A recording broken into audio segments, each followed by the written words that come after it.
Hola, ¿qué tal? Buenos días a todos y a todas. Bienvenidos a la clase 5 de literatura latinoamericana. Espero que estén muy bien. Eh, Me alegra haber visto el compromiso que mostraron haciendo la consigna optativa de la clase pasada, la consigna optativa sobre Viaje a la Semilla de Carpentier. Ciertamente era una tarea difícil, creo que lo había adelantado, si no, realmente muy mal por mí, porque sí, era una tarea difícil. Me sorprendió que muchos de ustedes la hubiesen realizado y los resultados, digamos, me sorprendieron gratamente. Eh, para aquellos que todavía no la realizaron, a ver si los estimulo también a participar. Una forma que se me ocurre a mí siempre, les suelo recomendar hacerlo así, es pensar la estructura del relato, pensar la serie de sucesos que se va a narrar primero, tenerlos escritos y ahí empezar a pensar en la retroversión en tanto técnicas, ¿no? O sea, buscar graficarlo de alguna manera para que les sea más sencillo. ¿Vieron? Un poco a la manera de lo que les decía de Carpentier, que él mismo había optado por una estructura muy regular para que no perderse, ¿no? Bien, eso entonces sobre la clase pasada. Les vuelvo a pedir paciencia con el tema de las correcciones. Como les dije antes, ustedes, tengo muchos alumnos, tengo 150 alumnos. Esta materia me gusta dedicarle mucho a la corrección, a esta y a Argentina. Me gusta dedicarle mucho de mi tiempo y de mi, o sea, quiero decir, hay mucho de mí puesto en las correcciones que hago para esta materia, por lo cual me requieren bastante tiempo. Entiendo las ansiedades, uno siempre que escribe quiere que la otra persona lo lea inmediatamente, pero bueno, claramente no, eso no se condice con mis posibilidades materiales de la fecha. Así que no, digamos, no esperen que la devolución sea de una semana para la otra. Normalmente, por otro lado, tampoco lo sería, ¿no? O sea, quiero decir, en la clase presencial no estaría, me lo entregan una semana, yo les doy la consigna, ustedes me lo entregan a la semana siguiente y yo con toda la furia se los puedo entregar a la otra. O sea, ya hay 15 días. Así que piensen que más o menos ese es el plazo que podemos cumplir en relación a eso. Hoy entonces vamos a empezar, vamos a tener dos clases sobre Juan Rulfo. Juan Rulfo, un autor que me es a mí muy querido. Ustedes dirán, bueno, pero siempre chamullando porque dice lo mismo sobre todos los autores. Eso también es cierto. Juan Rulfo, decíamos, con Juan Rulfo quiero pensar que terminamos la unidad de lo que yo denomino como los precursores del boom, ¿no? O sea, que los que terminan de configurar a cierta forma definitiva que va a llegar que va a traspasar la segunda mitad del siglo XX, dentro de los cuales para mí los más importantes son los dos que nosotros trabajamos, ¿no? Carpentier y Rulfo. Quiroga, por supuesto, queda como si fuese un antecedente de esto, ¿no? Esto que, por lo que hacíamos mención, lo que tiene que ver con el que constituye la forma definitiva del cuento también por estos lugares. Vamos entonces a hablar un poco sobre Rulfo. Hoy nos corresponde hablar sobre su obra cuentística, sobre los 4 cuentos que tenía para leer. Los cuatro cuentos forman parte del único libro de cuentos que publicó en vida, y el único libro de cuentos que publicó, punto, que es El Llano en Llamas. Tenían que leer entonces, si no lo hicieron todavía, pueden pausar ahora el video y leerlos, porque si no, les voy a arruinar bastante la experiencia de lectura con la clase que vamos a tener. Decía, los cuentos que tenían para leer son Nos han dado la tierra, Diles que no me maten, No oyes ladrar los perros y Lubina. Bien, antes de empezar entonces sobre los cuentos, voy a hacer una introducción que va a tener bastante como bastante componente teórico. Estos primeros autores que vamos a trabajar van a tener mucho de eso, van a requerir bastante como de reponer algunos conceptos que ustedes ya vieron en teoría literaria y demás, pero verlos trabajando operativamente acá, pero para verlos trabajando en estos textos necesito un poco que ponerlos en autos, ¿no? Sobre esto. Así que sabrán disculpar, espero que no los aburra. A mí igual, vieron, la parte técnica de la escritura me encanta, así que espero transmitirles algo de mi contento cuando lo vamos armando. Bueno, Rulfo, algunas cuestiones biográficas muy someramente, después vamos a leer un textito de Juan Forn, que les dejo en el Classroom también para que lo vean, que va a trabajar un poquito mejor sobre su biografía. Rulfo nació en 1917 y murió en 1986, siempre en México. Nació en un pequeño pueblo de Jalisco, hay una controversia ahí sobre qué pueblo del estado de Jalisco, unos dicen uno, otros dicen otro. esta controversia también explica un poco el estatus como mítico que ha adquirido la figura de Rulfo. Es un estatus mítico que alcanzó, probablemente, como digo siempre, Rulfo sea el autor más importante, por lo menos de prosa, mexicano del siglo XX, y logró ese lugar en la literatura mexicana, nada más que con dos libros que son muy cortitos, tanto que el día de hoy suelen publicarse juntos, que publicó en vida y con nada más 2 años de diferencia uno con el otro, uno en el 53 y el otro en el 55. Los cuentos que vamos a trabajar hoy son, decía, del Llano en Llamas, libro que publicó en 1953 y que recoge algunos textos que venía publicando en periódicos, diarios. Textos que según él escribía también como para soltar la mano, entre comillas, pensando en el trabajo que estaba haciendo para su gran novela, su pequeña gran novela, que es Pedro Páramo. Pedro Páramo, vamos a trabajar sobre Pedro Páramo la clase pasada. Pero sí me parecía interesante hacerles como una especie de introducción a la figura de Rulfo y a lo que significó, y sobre todo a tratar de explicarnos, a tratar de desarmar por qué una obra tan exigua, tan breve, logra ocupar ese lugar de preeminencia, no ya solo en la literatura mexicana del siglo XX, sino en la literatura de la región. Toda América Latina va a considerar, toda la literatura del siglo XX de América Latina va a tener en estos dos libelos, en estos dos pequeños libros, un hito fundacional, ¿no es cierto? Bien, les decía, Rulfo tuvo una vida que podríamos denominar casi como sin estridencias, ¿no? Una vida, sus orígenes muy marcada por la Revolución Mexicana, en un ratito vamos a volver sobre eso, no más que la del resto de sus compatriotas en ese momento, ¿sí? Sin embargo, quiero decir, buena parte de los sujetos de la primera mitad del siglo XX en México estuvieron atravesados por la Revolución de la misma manera en la que Rulfo. Rulfo tuvo durante su vida algunos trabajos. Al principio fue incluso becario, escribió Pedro Páramo porque tenía una beca como escritor. Trabajó para la Goodrich durante algún tiempo. Pero lo cierto es que el grueso de su vida, creo que 40 y pico de años, los destinó a trabajar en el departamento de Asuntos Indígenas de México, corrigiendo trabajos del orden de lo antropológico, trabajando sobre algunos datos vinculados a eso, ¿no? Es interesante pensarlo, también en eso algunos críticos van a ver que esa especie como de sustrato mítico que aparece en las obras de Rulfo obedece también a su profundo conocimiento de las mitologías propias de los pueblos originarios mexicanos, ¿no? Quizás haya algo de eso. Lo cierto es que a diferencia del resto de los escritores, vieron que cuando vimos Carpentier, incluso Quiroga, ¿no? Decíamos, bueno, cierta como marca de la errancia en los escritores de la época, nacen en un lugar, viven en otro, bueno, todo lo contrario, Rulfo, que tuvo una vida más bien, como les decía, muy retraída. Él también era un personaje, después cuando el próximo que vamos a ver, que es Fuentes, que vamos a ver que era como una especie de superstar de la literatura, muy carismático y muy convocante. Bueno, todo lo contrario era este Rulfo, que era más bien tímido, muy introvertido, y no tenía para nada las características de una superestrella literaria, ¿no? Digo, estábamos viendo, ¿se acuerdan? Como los modelos estos de intelectual que nos van acompañando durante el correr de la cursada. Bueno, decía, Rulfo vivió entonces, trabajó toda su vida de eso. Después de estos dos libros no escribió mucho más. Hay un libro que se llama El Gallo de Oro, que se pasó como 20 años escribiendo y corrigiendo, que los amigos publicaron cerca de la fecha de su muerte, un libro que no tuvo demasiada repercusión, tuvo sí una adaptación al cine, si mal no recuerdo, de Arturo Ripstein, ahora no me acuerdo, no estoy segura, creo que sí.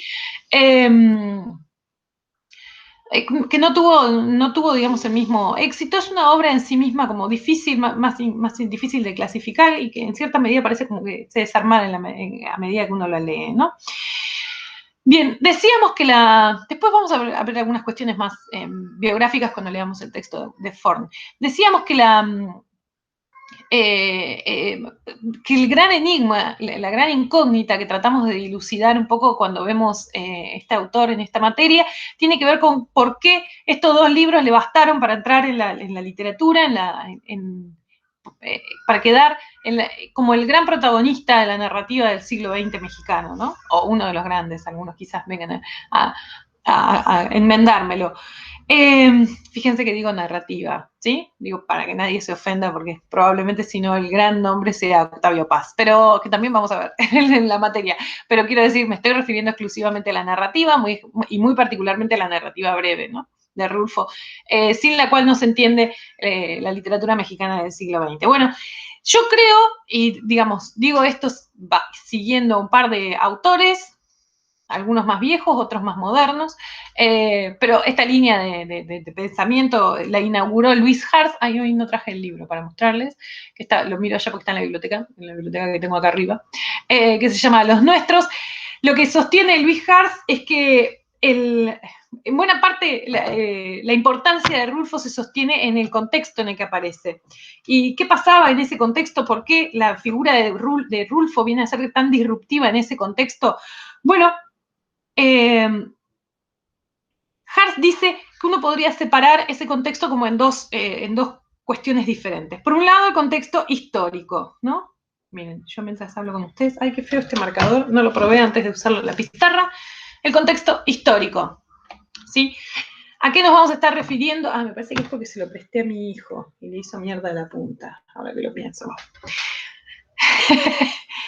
¿A qué nos vamos a estar refiriendo cuando hablamos del contexto histórico? Bueno, fundamental para pensar en Rulfo, para pensar en los autores de este periodo, fundamental entender de qué venía de qué venía México en los años anteriores. Bueno, como ustedes seguramente sepan, entre 1910 y 1920, México atravesó un proceso al que no sin controversias denominamos Revolución Mexicana. ¿Sí? La Revolución Mexicana, decía, el momento álgido de la Revolución, el momento propiamente de lo que podríamos denominar guerra civil, dura 10 años, pero lo cierto es que la institucionalidad mexicana no va a recuperar alguna forma más o menos discernible, sino hasta fines de la década del 20, ¿sí? O sea, podemos pensar que la Revolución Mexicana es un largo proceso, algunos ponen en tela de juicio incluso que se llame revolución, ¿no? Pero es un largo proceso marcado por el enfrentamiento interno, marcado por la guerra civil, que dura más o menos 20 años. Como decía antes, no se entiende la historia de México, pero sobre todo no se entiende el siglo XX de México si se ignora este hecho fundacional de la historiografía mexicana, que es la revolución.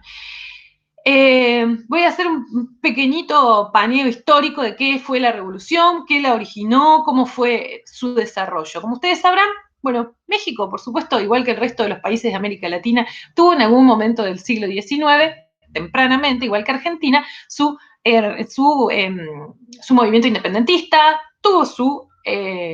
logró tener su independencia como nación, igual que todo el resto de las naciones, más o menos en los primeros 20 años de la década del siglo XIX, ¿no? Eso, digamos, tuvo algunas especificidades el proceso mexicano, pero no voy a adentrarme en eso. Después, igual que pasó en el resto de los países de la región, después digo para que piensen, fíjense como las regularidades, ¿no? Toda esta parte se las voy a explicar haciendo analogías con el proceso argentino y podría hacerla con el resto de los países, con buena parte del resto de los países de América Latina, que tendría la misma pertinencia. Fíjense, para eso que hablábamos sobre si es pertinente decir que existe América Latina y decíamos, bueno, hay una serie de procesos históricos que se dan al unísono. Bueno, en este caso, muy concretamente, fíjense, ¿no? Bueno, decía, tiene, igual que tiene la Argentina, un proceso que le sigue a la revolución independentista, que es un proceso de confusión para ver qué forma va a tomar el Estado, ¿no? En Argentina fueron los 30 años que estuvieron signados por, 30, un poquito más, 40 casi, años que estuvieron signados por el enfrentamiento entre unitarios y federales. Bueno, en México también eso tuvo lugar. por otros motivos, pero también tuvo lugar hasta que el Estado Nacional empieza a adoptar una forma reconocible cuando asume el gobierno provisional Porfirio Díaz. Y acá, y acá viene una cuestión clave.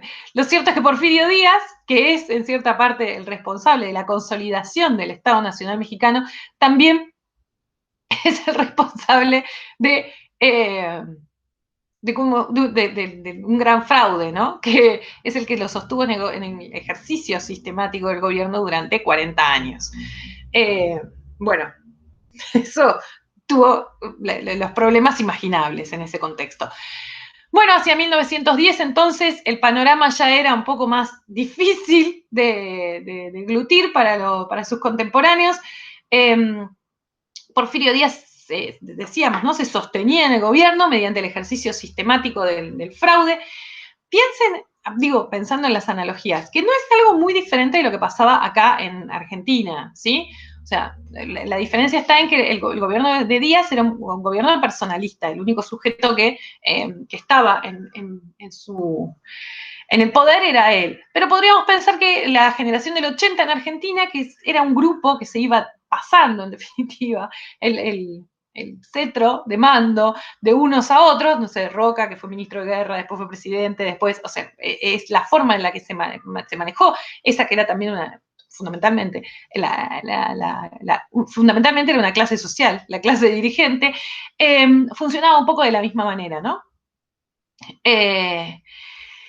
Lo que empezó a pasar en México, también en Argentina, es que esas capas medias de la sociedad que empezaron a emerger, tenían muchas veces que ver con, en el caso de Argentina, con la migración europea que iba viniendo, con los hijos de esos inmigrantes, que empezaban a exigir en cierta medida, empezaban a ejercer presión, ¿no? en los estratos de poder, porque empezaban a exigir participación política, en definitiva. Participación que les estaba vedada por el ejercicio sistemático del fraude, ¿no? O sea, era una especie de figuración, de votación lo que se hacía. Tanto en México como en Argentina, podríamos pensar. Bueno, en México eso se resolvió por la violencia, ¿sí? En 1910, después de una elección a la que Porfirio Díaz, en definitiva, invalida de forma muy dudosa, supuestamente porque había perdido, se genera una revuelta política. Empieza con unos focos, empieza de forma muy desarticulada, iba a decir empieza, pero no, en realidad siempre es de forma muy desarticulada, pero lo cierto es que hace eclosión, el efecto contagio es muy rápido y muy, muy rápidamente todo México, se termina prendiendo fuego de forma figurada con el correr de 1910, ¿no? Quiero acá hacer una distinción clave sin la cual no podemos seguir. Lo que llamamos la Revolución Mexicana es una revolución muy diferente, de signo muy diferente a la Revolución Cubana. ¿Por qué? Porque no es una revolución ideológica la Revolución Mexicana. ¿Qué quiero decir con ideológica? Con revolución ideológica, una revolución que tuviese una especie de proyecto de inicio, ¿no? La Revolución Cubana tenía un proyecto, un ideario, una ideología muy clara, incluso anterior al movimiento revolucionario, que era el marxismo. La idea era hacerse del poder para aplicar esa receta, en definitiva, a la singularidad de Cuba. Un poco, esto es un gran reduccionismo, ¿no? Pero un poco también eso es el proyecto de la Revolución Rusa y también un poco, no sin muchísimos matices, el proyecto de la Revolución China. Muy diferente es lo que denominamos Revolución Mexicana. ¿Por qué? Porque no hay un proyecto ideológico, ¿sí? De hecho, lo que hay es una suerte de enorme desbande. Y una serie de reclamos que al principio de forma muy desorganizada empiezan a aparecer y después empiezan a cobrar cierto cauce, pero que nunca llegan a ser reclamos homogeneizables, ¿no es cierto? Que sean identificables como tales. En determinado momento ya había quedado claro que el país estaba dividido en 4 regiones geográficas que se condecían como con 4 liderazgos políticos revolucionarios. Las 2 regiones del centro, que tenían los proyectos más de centro, podríamos llamar, y las regiones del norte y del sur, que eran los proyectos más extremistas, que son, por otro lado, los que quedaron como en el ideario popular del revolucionario, el mexicano revolucionario, ¿no? Quiero decir, ¿por qué? Porque quedaron como los grandes, los malotes del cine hollywoodense de la época, ¿no? Es la representación gráfica sobre todo de Francisco Villa, de Pancho Villa y de Emiliano Zapata, que dirigían uno el norte y el otro el sur de esos movimientos. Lo cierto decía entonces que era muy heterogéneo el arco político que podíamos encontrar entre esas 4 megaregiones.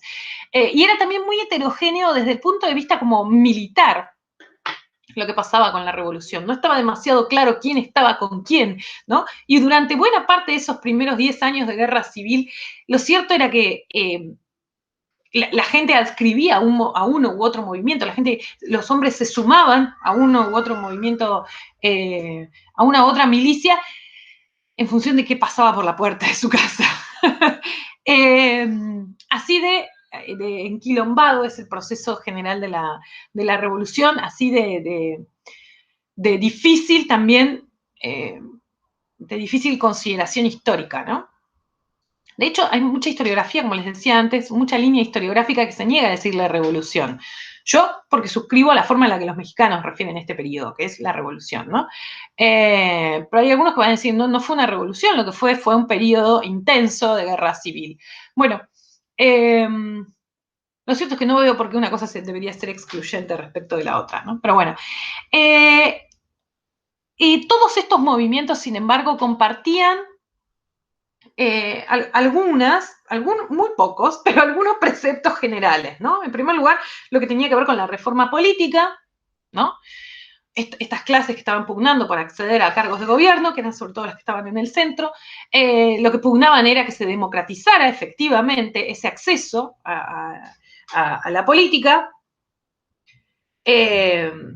Fíjense, un breve excursus, pero hablábamos de la comparación con la historia argentina. Y fíjense cómo en Argentina se entendió muy bien el mensaje que había dado la Revolución Mexicana, ¿no? Y frente a la presión que empezaron a ejercer estos sectores, en 1914 fue que se tuvo que dictar la ley 1420 del sufragio universal masculino, ¿no?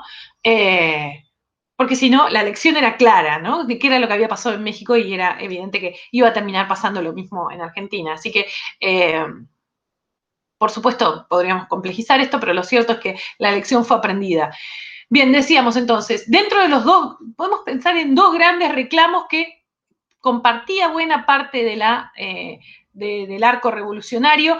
Están estos reclamos que tienen que ver con la participación, la democratización de la participación política, ese era el reclamo fundamental de los grupos de centro, y sobre todo en los grupos de centro y norte, que eran gente de muchos menos recursos, en general muchos descendientes de pueblos originarios y demás, el gran reclamo era el reclamo de la reforma agraria, ¿sí? La bendita reforma agraria, que no era otra cosa más que dividir el enorme latifundio en el que estaba organizada el campo mexicano, de toda América Latina, ¿no? El latifundio también que estaba en Argentina, en las manos de los trabajadores, ¿no? Ese es el gran reclamo que van a tener sobre todo norte y sur. Y es un reclamo en el que en cierta medida podríamos pensar que todos convenían. Bien, podemos pensar que el gran resultado de la Revolución Mexicana fue, por un lado,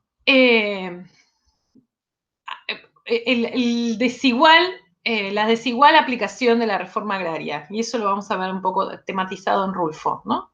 Cierta desigual aplicación de la reforma agraria. Y por otro lado, y sobre todo, lo más importante, el gran emergente después del proceso revolucionario, después de los casi 20 años de guerra incesante, es el PRI, el Partido Revolucionario de las Instituciones, que, fíjense, su nombre lo dice, se erige como el gran heredero de los principios revolucionarios, es en cierta medida el que recupera cierto sentido de la institucionalidad en México hacia fines de la década del 20, con algunos nombres de peso, entre ellos, por ejemplo, el de Lázaro Cárdenas, que fue como el presidente más memorable de esa época.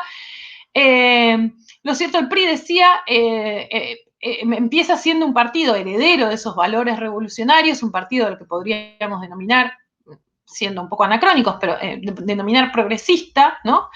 Pero que se sostiene en el gobierno ininterrumpidamente, en el gobierno de México, hasta el año 2000, más o menos. Ahí pierden por primera vez, después vuelven a ganar, después vuelven a perder, pero lo cierto es que en el gobierno ininterrumpidamente están durante unos 70 años.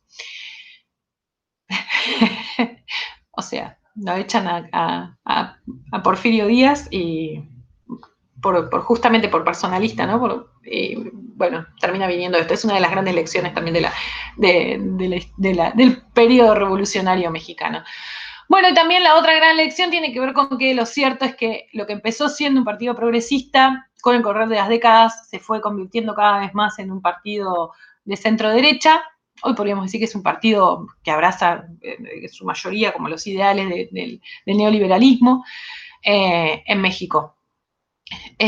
¿Cómo se hace ese tránsito? Bueno, buena parte de los autores mexicanos que vamos a leer de este periodo van a tratar de dar cuenta de cómo es que sucede ese tránsito. Lo interesante es que podremos pensar, si me llega a escuchar mexicano me mata, pero podríamos pensar que el recorrido que hace la Revolución Mexicana es casi como una especie de periplo, ¿no? Como una especie de periplo del héroe, ¿no? Pero que termina desde la ilusión, ¿no? Hasta en el cenit de esa ilusión y después termina en el fracaso y el desencanto. Una de las cosas que van a aparecer muy claras en la literatura de Juan Rulfo va a tener que ver con dar cuenta de ese periplo y sobre todo dar cuenta del desencanto, del fracaso vinculado a la revolución, ¿no? Fuentes siempre dice, a uno de lo que le daba bronca es pensar que fue una oportunidad perdida en la revolución, ¿no? O sea, la gran oportunidad de construir una sociedad más justa, más igualitaria, mejor redistribuida desde el punto de vista económico y fue una oportunidad desperdiciada, ¿no? O sea, y cuando digo oportunidad piensen en algo que costó millones de vidas, ¿no? Porque fue una guerra civil muy, muy cruenta. Bueno, un poco la literatura de Rulfo va a lograr dar cuenta de ese arco revolucionario, de la forma que a mí más me interesa, porque en Rulfo nunca va a aparecer tematizada la revolución, no va a ser novela revolucionaria, de hecho él viene a superar la novela revolucionaria a la que había aparecido hasta el momento en México, sino que la revolución y sus meandros van a aparecer como una especie de telón de fondo, ¿no? Como una especie de run run que está permanentemente ahí asolando estas vidas individuales, estas pequeñas historias. A mí eso me interesa particularmente de la obra de Rulfo, porque pienso que hace falta una gran maestría, hace falta ser muy, muy grosso para lograr esa imbricación, ¿no? Entre como proyecto social, entre el proyecto histórico de una patria y los proyectos personales. Y como en esa imbricación, como en esa mezcla, se cifra algo que es del orden de lo universal humano, ¿no? O sea, sin haber atravesado sin haberse visto atravesado por la Revolución Mexicana, sin ser en nada parecido a los personajes, hay algo de esos personajes que parece estar aludiéndonos, ¿no? Bueno, ahí me parece que es donde está la genialidad, ¿no? En la intersección entre lo histórico y lo personal, y sucede algo que es del orden de lo universal humano. Bien, eso entonces sobre el primer contexto al que vamos a estar aludiendo, que tiene que ver con el contexto histórico. La segunda dimensión del contexto a la que nos vamos a referir tiene que ver con el contexto estético, ¿no? El contexto estético que estaba atravesando México hacia la década del... ¿Vieron que me compré una pizarra? Hacia la década del 50, empezando la década del 50, lo que va a decir Luis Haas sobre ese contexto estético es, en México había dos corrientes, podríamos pensar, antagónicas, contrapuestas, que tenían proyectos estéticos, proyectos literarios inconjugables entre sí. Esas dos corrientes eran la corriente nacionalista y la corriente cosmopolita. ¿Qué querían unos y otros? ¿Qué pensaban unos y otros que debía hacer la literatura? Bueno, los nacionalistas sostenían que la literatura mexicana debía mostrar, en definitiva, el ser mexicano al mundo, ¿sí? Era como una especie de literatura que mirara hacia adentro. Debía mostrar qué es ser mexicano al mundo, con todas sus particularidades, todas las cosas que lo singularizan al sujeto mexicano. Mientras que los cosmopolitas decían, bueno, ya basta de esta mexicanidad exacerbada, es momento de que México se abra al mundo y tome contacto con las nuevas cosas que están pasando en literatura, ¿sí? Lo cierto es que, fíjense, fines de la década del 40, todavía estaban los coletazos de las experiencias de las vanguardias en Europa y demás, y nada de eso, nada de todas esas innovaciones había llegado importantemente, de forma importante por lo menos, a México. Entonces, lo que decían los cosmopolitas es que la literatura mexicana debía abrirse al mundo. Es importante dos cosas. La primera, pensar que ninguna de estas dos denominaciones son autodenominaciones. No es que los críticos ni tampoco los autores se consideraran de una u otra manera. Estas son denominaciones hechas post factum por los teóricos, como por ejemplo Luis Hars, ¿sí? Es importante esta distinción, ¿por qué? Porque, en segundo lugar, lo que quería señalar es la otra regularidad. Fíjense que en Argentina, mucho antes de esto, durante la década del 20, estaba pasando algo parecido, ¿sí? Había una oposición, en cierta medida, homologable a esta. Esa oposición está en lo que ustedes ya deben conocer, que es la oposición entre los grupos de Florida y Boedo. Si no lo conocen, tranquilos que en literatura argentina lo vamos a trabajar. ¿Qué pretendía la literatura? Fíjense que hay matices igual, no es todo tan parecido. ¿Qué pretendía el grupo de Boedo? No era ya como los nacionalistas, ¿no? Mostrar la argentinidad al mundo, sino que pretendían que la literatura fuese una literatura que trabajase para, en definitiva, la liberación del hombre, ¿no? O sea, que fuese una literatura de corte social. La mayoría de los que formaban parte del grupo de Boedo eran militantes, en su mayoría socialistas, y pensaban que la literatura debía acompañar ese proceso, ese proyecto.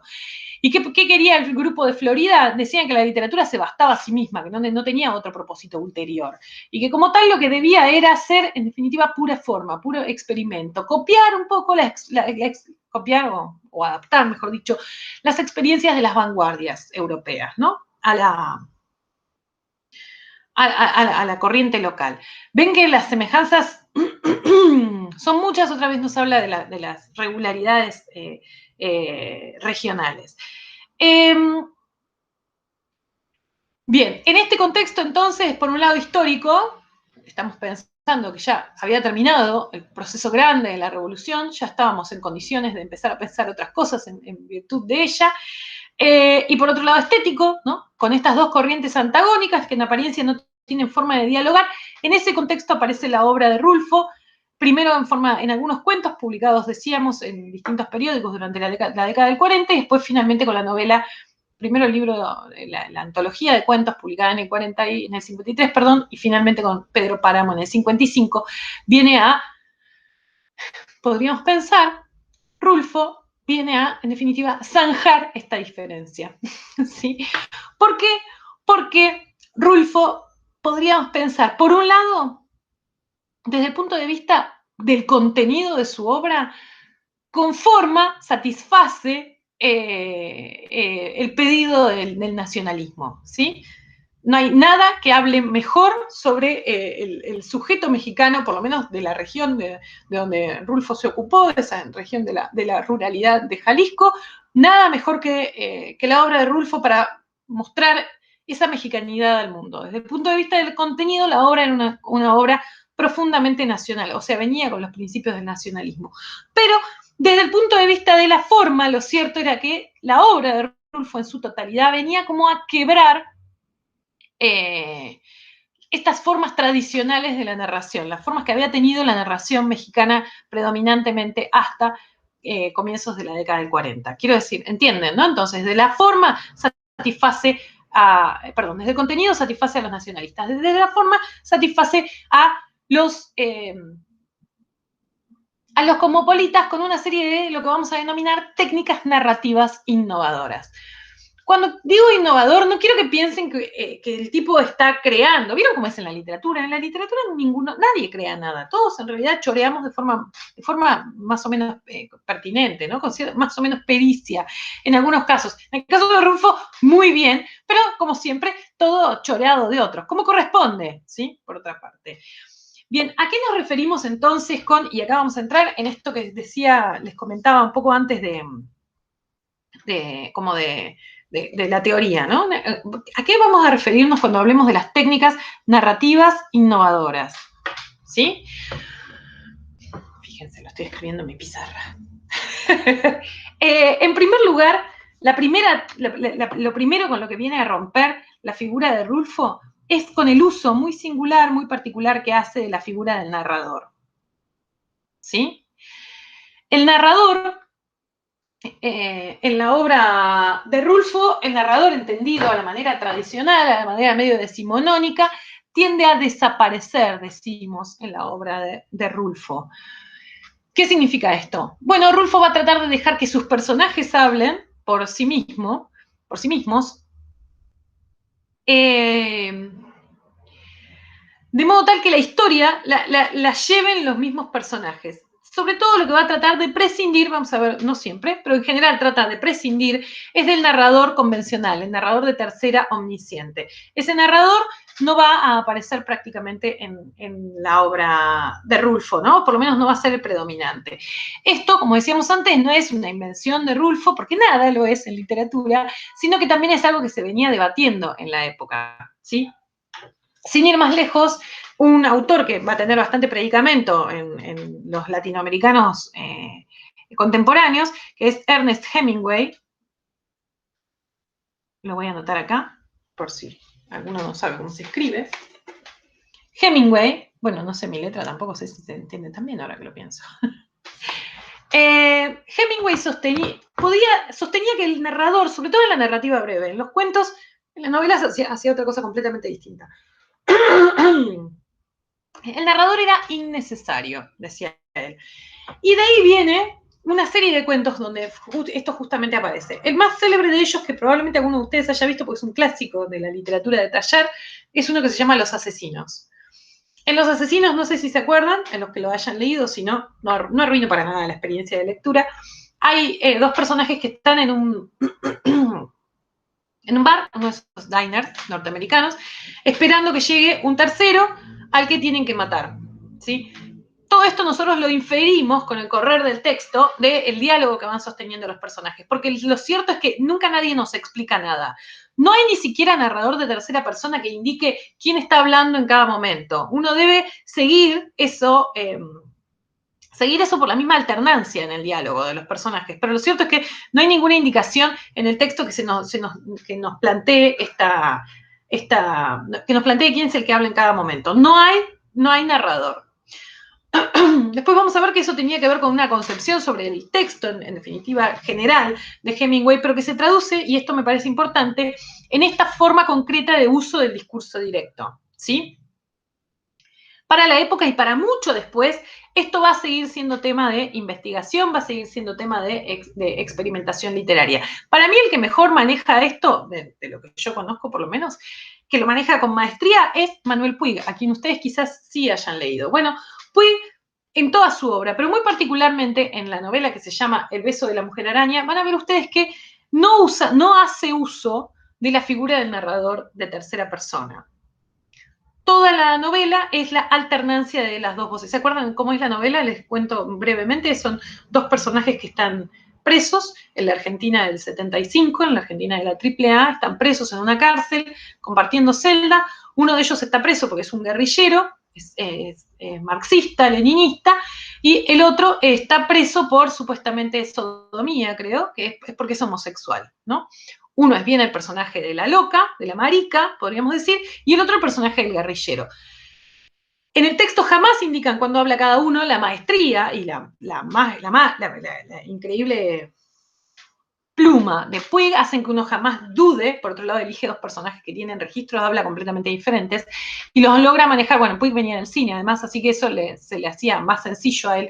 Pero lo cierto es que nunca hay un narrador de tercera. No existe en la novela, no existe tampoco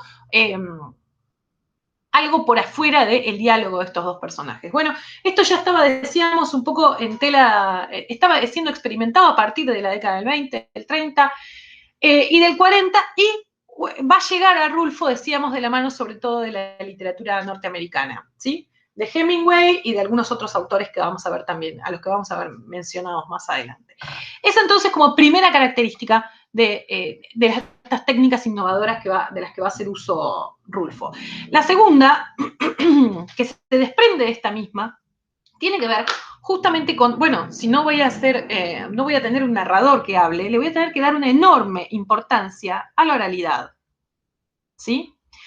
En la obra de Rulfo va a haber algo que va a ser muy común en esta época del siglo XX, la oralidad. Entonces, primera característica, segunda, que tiene que ver con esta especie como de pretensión, casi podríamos pensar como casi naturalista, de copiar la forma en la que habla la gente. En el caso de Rulfo, eso va a estar marcado, va a tener, vieron, con la lectura uno tiene como una especie de decadencia de la musicalidad, de cómo van hablando estos personajes, ¿no es cierto? Bueno, eso se logra no sin mucho artificio. Desde mi perspectiva, digamos, esa pretensión de copiar la oralidad, que va a ser una pretensión muy propia del siglo XX, capaz del XXI, es casi como una especie de ataca sobre el centro nodal de una imposibilidad ontológica, que es traducir dos lenguas diferentes, ¿no? En definitiva, dos lenguajes diferentes, el lenguaje de lo oral y el lenguaje de la literatura. Porque cualquiera de ustedes que haya leído, por ejemplo, la transcripción de una clase, o que haya leído, no sé, las transcripciones de las escuchas telefónicas, no sé si vieron, ese tipo de cosas, nos muestran a nosotros que en realidad la oralidad es un poco intraducible en términos literarios. ¿Por qué? Porque está llena de elipsis, de repeticiones innecesarias, de sobreentendidos, cosas que no se dicen, cosas que se dicen de más, que la literatura no puede darse el lujo de utilizar, ¿no es cierto? Bueno, así que, como vemos, en realidad esta pretensión, esta búsqueda intensa de la oralidad es siempre un poco artificiosa, paradójicamente, ¿sí? En el caso de Rulfo, va a tener además otra característica central. ¿Por qué? Porque él dice, bueno, yo traté de copiar cómo hablaba la gente de la región de la que yo vengo, y lo cierto es que la región de la que yo vengo la gente no habla mucho. Es de hacer silencio. Entonces, la oralidad va a estar matizada, va a estar como socavada, podríamos decir, u horadada, no sé, por este silencio que parece envolver a todos los personajes, ¿no? Quizás eso, no sé si se percibe tanto en El Llano en Llamas, pero sí me parece explota como característica central de Pedro Páramo, ¿no? Donde es más lo que no se dice que lo que se está diciendo en cada uno de los casos.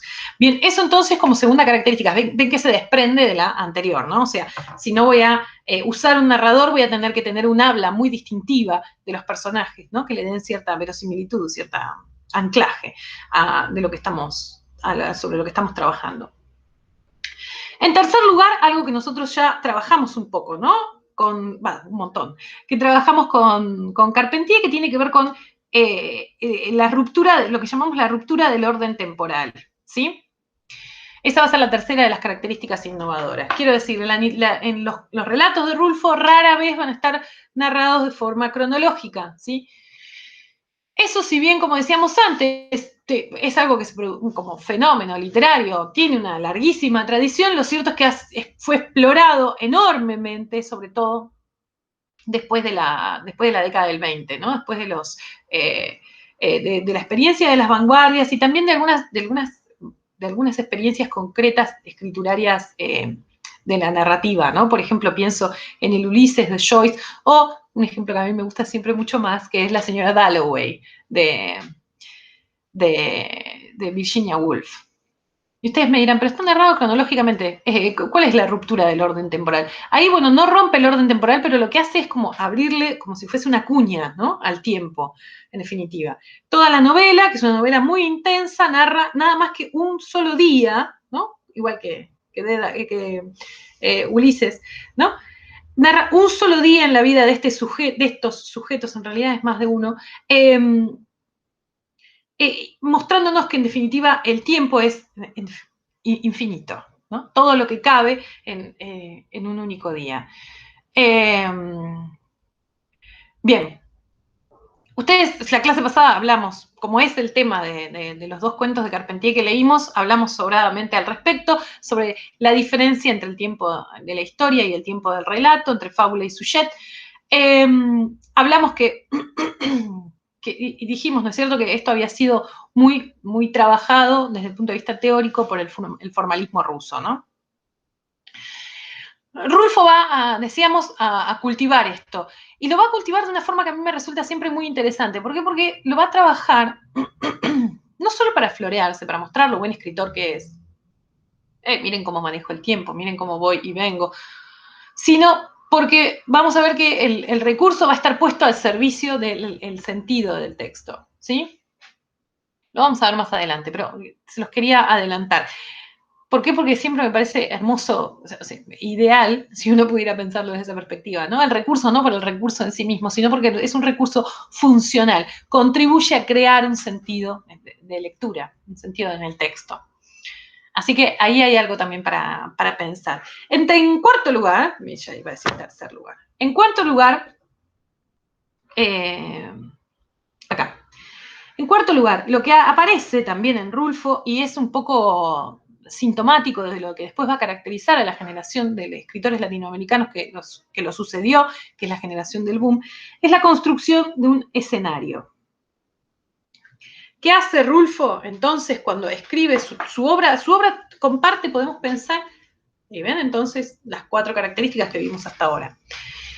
Toda la obra de Rulfo, en definitiva, podríamos pensar, comparte un mismo espacio, ¿sí? Aun cuando no tenga el mismo nombre propio, es todo un mismo espacio que él trabaja al detalle, al punto de que el espacio es casi una especie de protagonista, o por lo menos de personaje importante en su escritura, ¿no? Todos estos autores lo toman,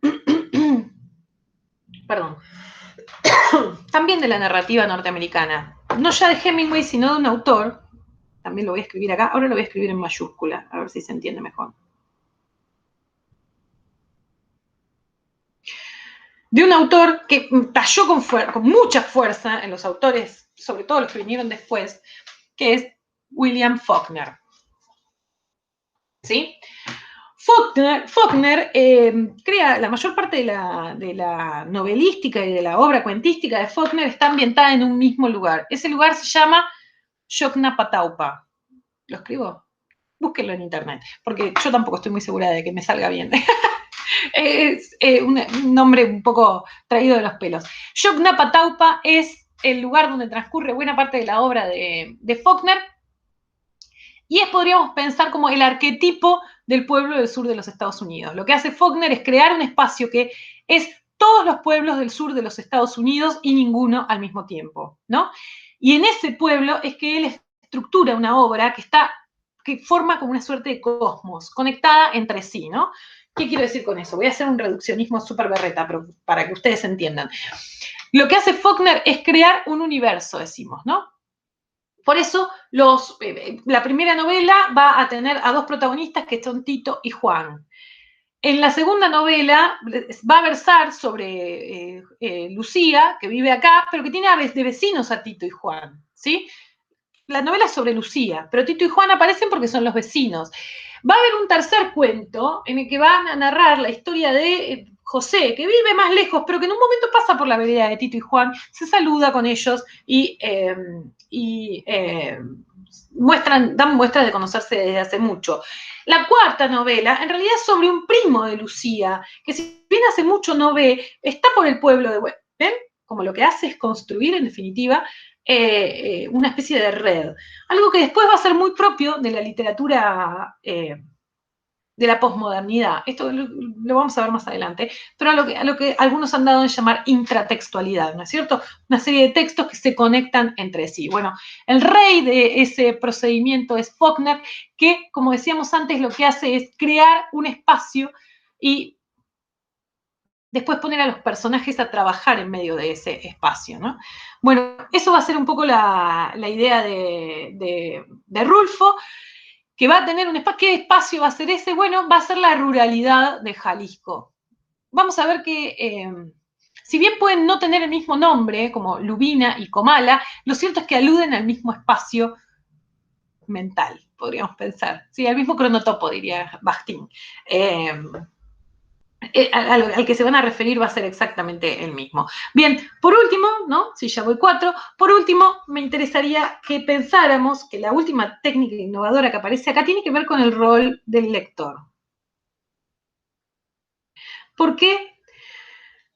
Voy a hacer algo también súper reduccionista. Ustedes sabrán disculpar. También dar clase a veces es problematizar lo que parece muy simple y plantear en términos reduccionistas lo que parece muy complejo. Son las paradojas de dar clase. Hasta el siglo XIX podríamos pensar, a ver, ¿qué hace el gran escritor para mí del siglo XIX, que es Tolstoy? ¿Qué hace de Tolstoy un buen escritor? Bueno, para el siglo XIX Tolstoy era un buen escritor porque tenía una imaginación muy profusa, lograba en el papel traducir en términos literarios esa imaginación, de modo tal que el lector, cuando lo leyera, se creara una especie de imagen mental que era exactamente igual a la que, o parecida, a la de Tolstoy, ¿sí? Tolstoy era un buen escritor porque era capaz de producir exactamente esa identidad, en definitiva. Con el correr del siglo XX y sobre todo después de las experiencias de las vanguardias, esa mirada sobre qué hace el lector fue cambiando de signo de forma bastante brutal, ¿no? La literatura en su conjunto empezó a entender que el lector, que la lectura como ejercicio es una suerte de apropiación del texto y que en esa apropiación, casi como al punto de una reescritura,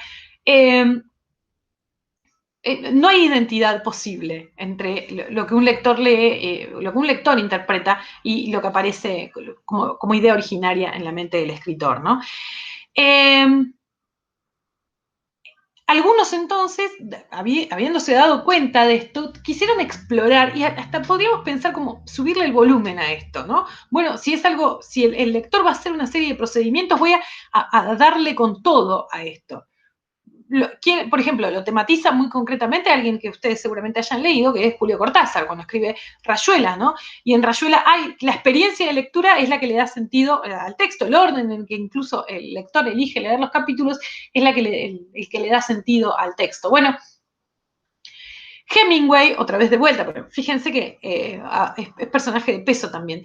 Hemingway tenía, para este periodo, ¿no? Hemingway tenía una teoría para hablar sobre esto. Él decía que todo relato, fíjense otra vez hago el hincapié, la distinción, ¿no? Él habla de los relatos breves cuando dice estas cosas. Las novelas van a ser diferentes para él. Todo relato, dice, debe funcionar como un iceberg, ¿no? Como ustedes saben, el iceberg muestra solamente una pequeña porción por afuera de la superficie del agua. Todo el resto está abajo del agua, ¿no? Él dice, perdón, el relato debe mostrar solamente una pequeña parte de la historia. Después es trabajo o no del lector ver qué hace con eso que no se le cuenta. En el ejemplo de los asesinos, en realidad, nosotros no sabemos nada. No sabemos por qué tiene que matar al boxeador. Bueno, asumimos, a lo mejor es una pelea arreglada que salió mal. No sabemos quién está encargando esa muerte tampoco, no lo tenemos demasiado claro, ¿sí? Todas esas son cosas que en el texto no se dicen. Hemingway esto lo lleva al palo. Hay un cuento que a mí me encanta mucho más que Los asesinos, que se llama Colinas como elefantes blancos, en el cual es en realidad nada más todo el cuento es una charla entre una chica y su pareja mientras están esperando que venga alguien a levantarlos, ¿no?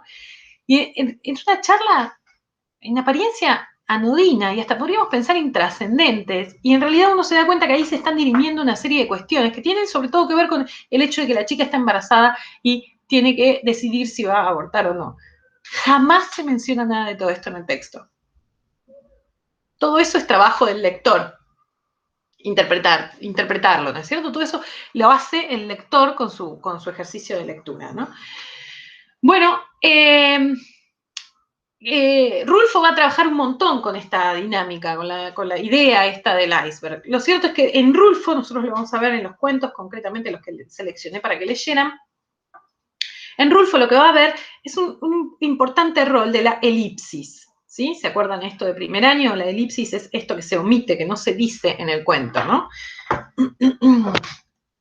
Y que va a ser uno de los recursos, entonces, por antonomasia de la obra de Rulfo. Fíjense, ahí tienen entonces los 5, cualquier cosa pueden ponerle pausa al video, tienen las 5 estas técnicas innovadoras que decíamos venían a satisfacer un poco la exigencia de novedad de los cosmopolitas. ¿Sí? Bien. Antes de avanzar sobre los cuentos en sí, de paso aprovecho para decirles que fíjense las particularidades, ¿no? que tiene cada cultura, porque en el fondo lo que no aparece, vieron las regularidades, yo decía, bueno, como acá en Argentina, bueno, lo que no hubo acá fue un Rulfo, ¿no? Alguien que viniera a suturar la grieta entre Florida y Boedo. Por supuesto, la grieta después cambió, se modificó, pero lo cierto es que no hubo ese ejercicio de sutura. Sí hubo gente que no quedó en ninguno de los dos lados, ¿no? O sea, como Art, y muchos otros, que no cuadraban con ninguno de los dos proyectos. Pero lo cierto es que no estuvo, quizás por digamos, la característica propia del ser nacional, esta la que siempre hacemos mención, que tiene que ver con el ejercicio de la antinomia, pero lo cierto es que no hubo personaje como el de Rulfo. Bien, vamos entonces a pasar muy brevemente quería les voy a leer el texto de Forn. Hoy voy a ser muy pesada, me parece, ¿no? La clase pobre. Bueno. Cualquier cosa ustedes saben, la cortan, van a comer, después me siguen escuchando. Las ventajas de que sea en video. El textito de Juan Forn, no se los dije esto, vamos a tratar de verlo. A mí me gustan mucho sus contratapas, que las escribe en el diario Página 12 todavía el día de hoy, las contratapas, digamos, célebres, que eran de los días viernes. Que adoptaron una especie como de estatus propio al punto de que Forn las publicó después en una serie de libros que todavía sigue editando, de hecho, porque tienen como una especie de carácter autónomo. A mí me encanta siempre que el autor haya sido trabajado por Forn, me gusta ver lo que él tiene para decir al respecto, ¿sí? Cuando el respetadísimo J.M. Cohen, crítico del Times Literary Supplement y asesor de Penguin Books, leyó Pedro Páramo, lo encontró demasiado sutil. Dijo que se perdía en los crossfadings, un término que usan los radioaficionados para referirse a las voces que se difuminan porque otras se les superponen. Tiempo después, Cohen se quedó ciego. El mexicano Jaime García Terrés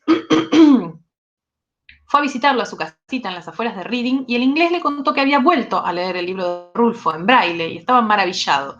Veía todo, veía México, veía los muertos, veía hasta el ruido que hace el silencio, porque como todos sabemos, en Rulfo nadie escribe, alguien habla nomás. Fíjense acá la forma hermosa de decir que no hay un narrador, ¿no es cierto? Lo que hay, esto a lo que hacía mención a lo que hacíamos mención como una técnica narrativa innovadora. El inglés Cohen necesitó quedarse ciego y tocar las palabras para poder verlo. Rulfo inventó Comala cuando tenía 35 años. Era vendedor itinerante de cubiertas Goodrich y pasó por su pueblo natal en Jalisco, uno de esos caseríos de las tierras calientes que van perdiendo hasta el nombre. San Gabriel, luego Venustiano Carranza, luego nada. De 2.000 habitantes quedaban menos de 100. Las casas estaban abandonadas y cerradas con candado, pero a alguien se le había ocurrido sembrar de casuarinas las calles del pueblo y, sin gente, se notaba mucho más cómo soplaba el viento, un viento hirviente que secaba hasta el alma. Las casuarinas aullaban y de golpe Rulfo sintió. Son los muertos, que hablan con los que van llegando, los que acaban de morir. Así se le ocurrió Comala, el pueblo de Pedro Páramo. El comal es un recipiente de barro que se pone sobre las brasas para calentar las tortillas. Comala estaba sobre las meras brasas de la tierra. Dijo después, con timidez o desilusión de que no fuera obvio para sus lectores. En su libro lo transmite de manera inmortal. El calor es tanto en Comala que los que allí mueren, al llegar al infierno, regresan por su cobija. Dicho también del libro. Rulfo estaba hecho de ese pueblo, aunque no hubiera nacido ahí. Se dice en voz baja que lo llevaron a nacer a un pueblo más grande, Sayula, y hay quien sugiere que fue a Guadalajara misma. Ni se llamara Juan Rulfo. En sus documentos era Juan Nepomuceno Pérez Vizcaíno. Y aunque en México dijeran durante años que los campesinos no hablaban así antes de Rulfo, sus compadres escritores se le reían en la cara de la línea final de El Llano en Llamas, en que una vieja con bigote le habla a un compañero, a un hombre, perdón, de otro hombre mejor y le dice, él sí que sabía hacer el amor. Fíjense acá la referencia al tema de la oralidad y lo difícil que es capturar los matices de lo oral, ¿no? Porque siempre es controversial eso. Cuando tenía 5 años, Rulfo vio cómo traían a su padre muerto a horcajadas de un caballo con un balazo en la espalda. A los 9 vio morir a su madre. Descubrió los libros en casa de su abuela. Los había dejado un cura que huyó cuando empezaron las guerras cristeras. Ven lo que decíamos sobre cómo aparece la guerra, la revolución, ¿no? Como una marca, como un cimbronazo, ¿no? Que no dejó indemne a nadie en México. Las guerras cristeras son uno de los episodios de la revolución. Creo que son del 26.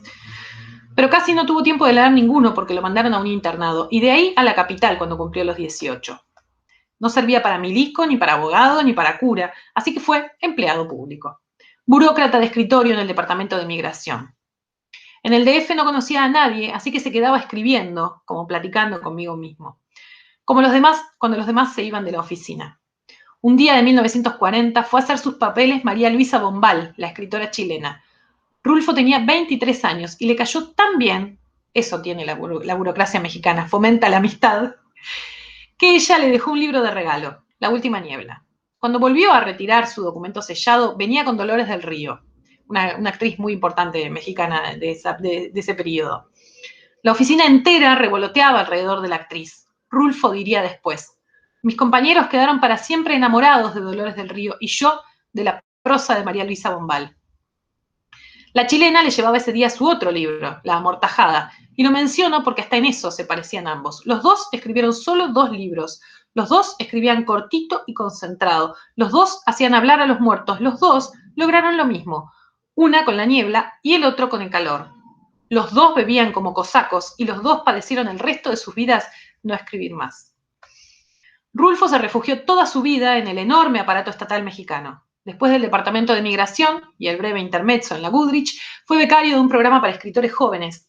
La beca era de 2 años. Durante el primero escribió los cuentos del Llano en Llamas, para soltar la mano, según dijo después, y poder encarar la novela que soñaba hacía 10 años.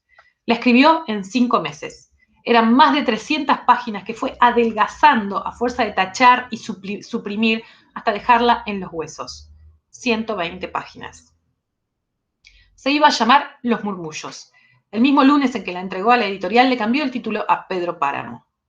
El mito dice que Rulfo no entregaba porque no podía armar el libro.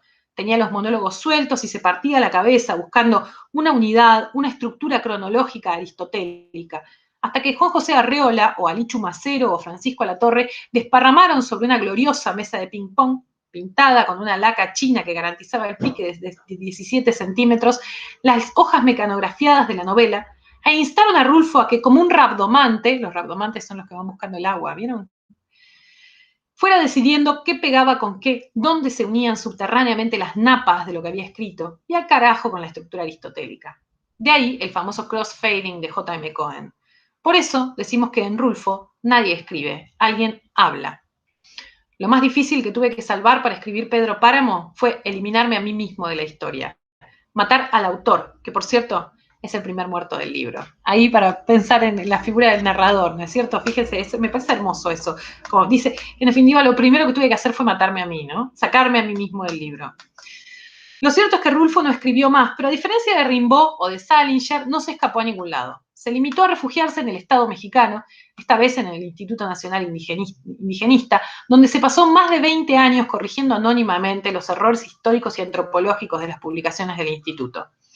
Así que padeció de cuerpo presente la maldita pregunta desde que publicó sus 2 libros, en el 53 y 54, en realidad es 55 el segundo, hasta que murió en 1986.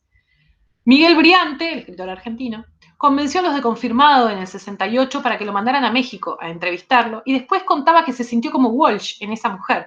El ¿dónde, coronel? ¿Dónde? Con que Walsh exigía saber dónde estaba enterrada Evita era el ¿cuándo, Juan? ¿Cuándo? De Briante, exigiendo a Rulfo que publicara de una vez esa famosa novela, La Cordillera, que llevaba 10 años escribiendo. Para protegerlo, porque era igual de chiquitito de Rulfo y casi igual de genial, Augusto Monterroso inventó la fábula del zorro aquel, que escribió 2 libros muy celebrados, y pasaron los años y no publicaba otra cosa, y todos comenzaron a murmurar, y cuando lo encontraban en los cócteles, se acercaban a decirle que tenía que publicar más. Pero si ya he publicado 2 libros, decía con cansancio el zorro, y muy buenos, le contestaban, por eso tienes que publicar otro. Y el zorro no decía nada, pero pensaba que en realidad lo que la gente quería era que publicara un libro malo. Y como el zorro era zorro, no lo hizo. Bien, hermoso este texto de Juan Forn, donde podemos ver además varias de las características estas a las que hicimos mención, ¿no? Esto del narrador, de la oralidad, también la idea del escenario, este Jalisco, al que decide dedicarle en definitiva su obra Pedro Páramo, Juan Rulfo. Bien, dicho esto entonces, quería que viéramos algunas de las características de los cuentos. Espero no llevar mucho tiempo hablando, imagino que sí, porque ya pasó bastante. Algunas de las características de los cuentos voy a pasar someramente, voy a leer algunos fragmentos de ellos como para no perdernos. En primer lugar, tenían para leer Nos han dado la tierra es además el primer libro de la colección, por eso me gusta que lo lean, del libro, ¿no? De Llano en Llamas, me gusta que lo lean primero porque eso también es sintomático de la experiencia de lectura, ¿no? Que propone el libro. Voy a leer con ustedes ese comienzo y voy a marcar algunas cositas que yo vi de estas de las como cosas generales que vimos de las técnicas narrativas innovadoras y algunas otras que tienen que ver con la manufactura directa de la escritura de Rulfo, ¿sí? Empieza así. Después de tantas horas de caminar, sin encontrar ni una sombra de árbol, ni una semilla de árbol, ni una raíz de nada, se oye el ladrar de los perros. No sé si interrumpir ahí. Uno ha creído a veces, en medio de este camino sin orillas, que nada habría después, que no se podría encontrar nada al otro lado, al final de esta llanura rajada de grietas y de arroyos secos. Pero sí, hay algo. Hay un pueblo. Se oye que ladran los perros y se siente en el aire el olor del humo, se saborea ese olor de la gente como si fuera una esperanza. Fíjense, algo que va a caracterizar la obra general de Rulfo tiene que ver con la profusión de las imágenes sensoriales, ¿sí?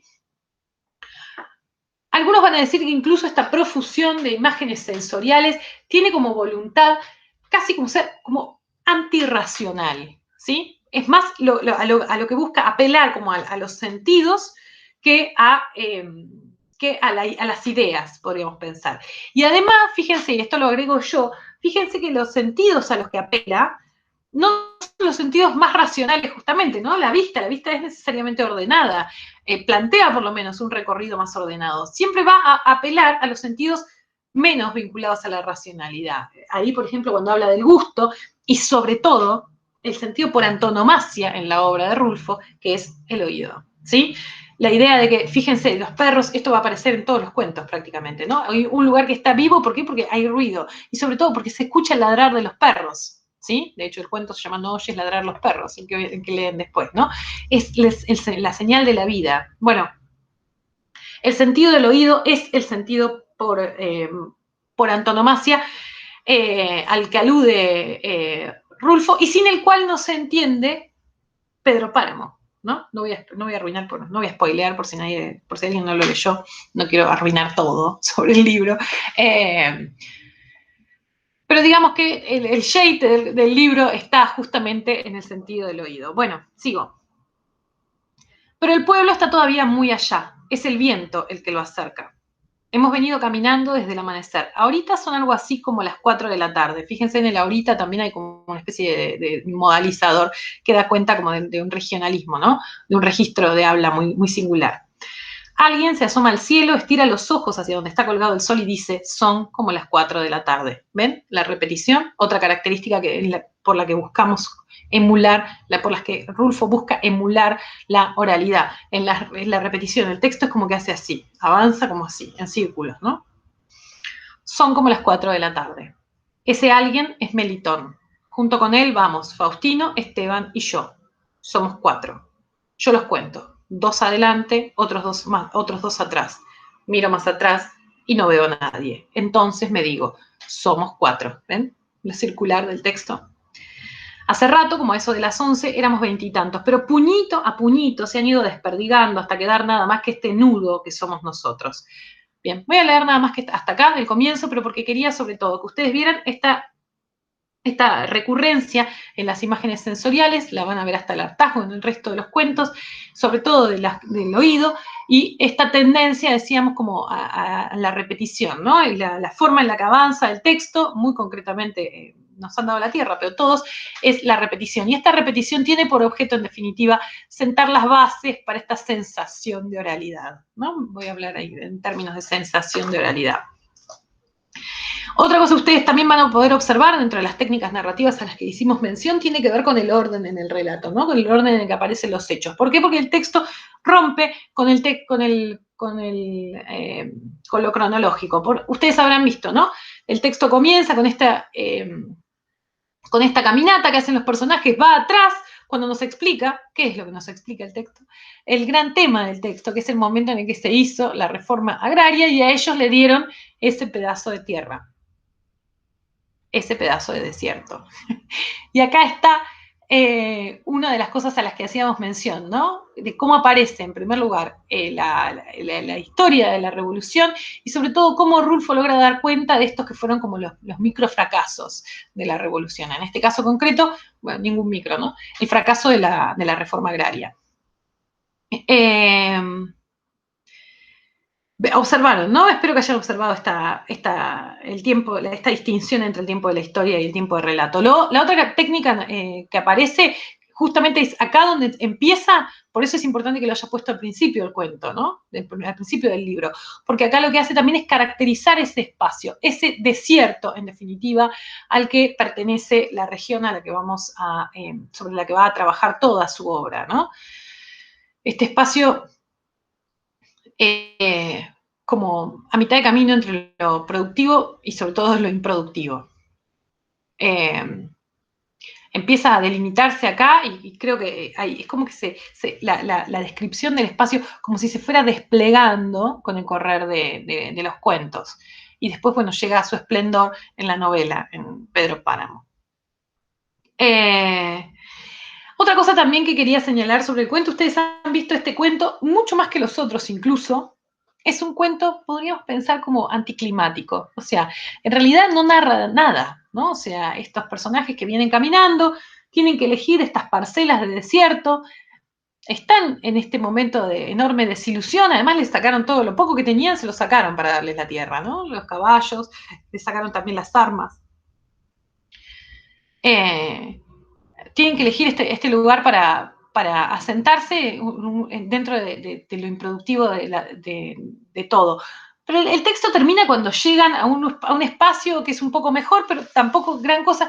Lo que me interesa es que ustedes vean que no sigue no sigue el esquema tradicional del cuento de introducción, nudo y desenlace. Un desenlace, ¿se acuerdan? De la manera de Quiroga, ¿no? De lo que pretendía Quiroga, un cuento, que fuese sorpresivo, que fuese un latigazo, decía Quiroga. Bueno, en cierta manera también podemos pensar que sí, una tradición del cuento moderno, una tradición que empieza también con Chekhov, ¿por qué no? Que es un cuento en el que no pasa nada. No sé si leyeron La dama del perrito de Chekhov, enorme cuento, también puntal de la narrativa breve moderna, que es muy descriptivo y cuando estamos llegando al final el narrador dice, bueno, y acá todavía no empezaba lo mejor. Lo mejor está por fuera del cuento, ¿no? Lo mejor está después de que el cuento termina. Me pareció interesante también mencionarles esta característica estructural que me parece que lo posiciona dentro también como una tradición literaria.